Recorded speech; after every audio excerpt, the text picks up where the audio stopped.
श्री स्वामी समर्थ. बेलपत्र तोडण्याचे नियम. फांदीसह बेलपत्र कधीही तोडू नये. बेलपत्र कधीच शिळे होत नाही. भगवान शिवाला प्रसन्न करण्यासाठी अंगठा, अनामिका आणि मध्य बोट यांच्या पद्धतीने बेलपत्र अर्पण करा.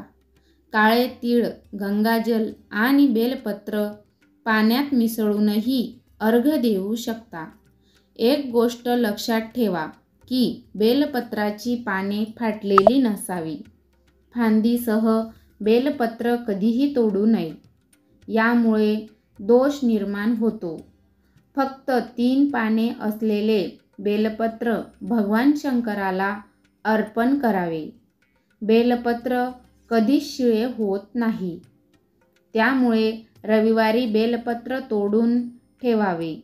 सोमवारी बेलपत्र पाण्यात धुवून भगवान शंकराला अर्पण करावे. सनातन धर्मात सोमवारी भगवान शिवाची विधिवत पूजा केली जाते. पूजेदरम्यान साधक भगवान शंकराला बेलपत्र अर्पण करतात. मात्र सोमवारी बेलपत्र तोडू नये. धार्मिक शास्त्रात सोमवारी बेलपत्र तोडण्यास मनाई आहे. बेलपत्र तोडण्याचे नियम. बेलपत्र तोडताना भगवान शिवाचे स्मरण करा.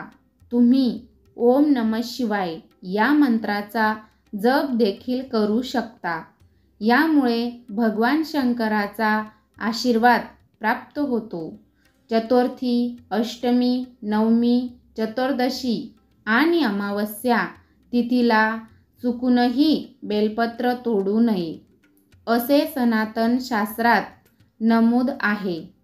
बेलपत्र देवाच्या 3 नेत्राचे प्रतीक आहे.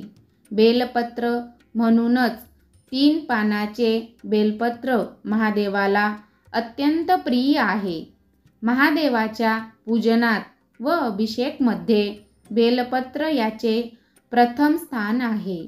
ऋषीमुनीप्रमाणे महादेवाला बेलपत्र अर्पित करणे आणि 1 कोटी कन्याचे कन्यादान करण्याचा फल एक समान आहे. श्री स्वामी समर्थ. धन्यवाद.